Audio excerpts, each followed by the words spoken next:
Welcome back, Space Cadets. Today we're headed to deep space with Lightyear, Space Case, and Soho Over It. If you're new here, welcome. Each week I create a new look using Color Street nail strips while sharing some interesting facts that go along with the manicure. If you're interested in unique color combos and want to learn some interesting facts, I would highly recommend that you hit that subscribe button and click the bell for notifications. Since today's look is from the Deep Space collection, I thought we could talk about the start of sci-fi in television. We all think of Star Trek starting it all, and yes, they played a big part in the success of sci-fi in television and movies, but sci-fi TV started about 20 to 30 years before Star Trek. The first popular sci-fi program on American television was a children's adventure series called Captain Video and His Video Rangers. The program aired from June of 1949 to April of 1955, shortly followed by Tom Corbett Space Cadet in August of 1950 and Space Patrol in March of 1950. Although Captain Video was not a sophisticated program by today's standards, the series did take advantage of some newly developed technologies, but would fall back on the older technologies such as stock footage. It was reported that the budget for new props was just $25 per episode. Captain Video was proven to be popular by drawing in audiences of 3.5 million viewers at its peak.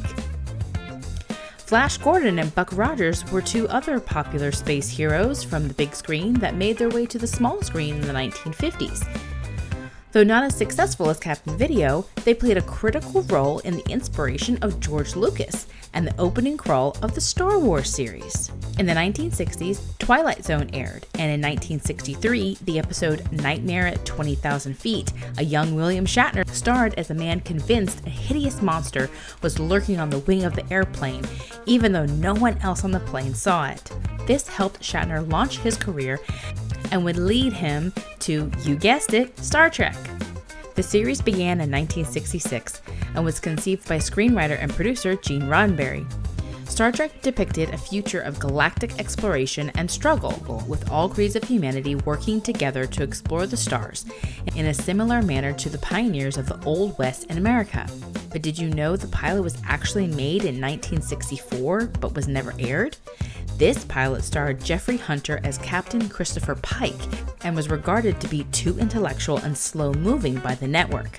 A second pilot was ordered, and the character of Pike was replaced with Captain James T. Kirk.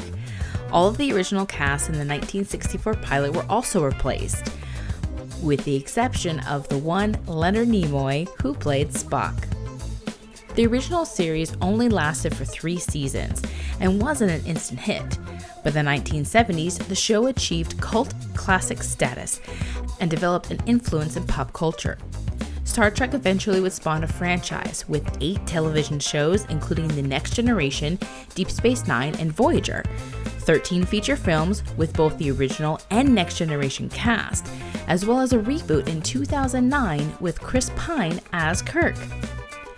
There are also numerous books, games, and toys. It is now widely considered one of the most popular, influential television series of all time.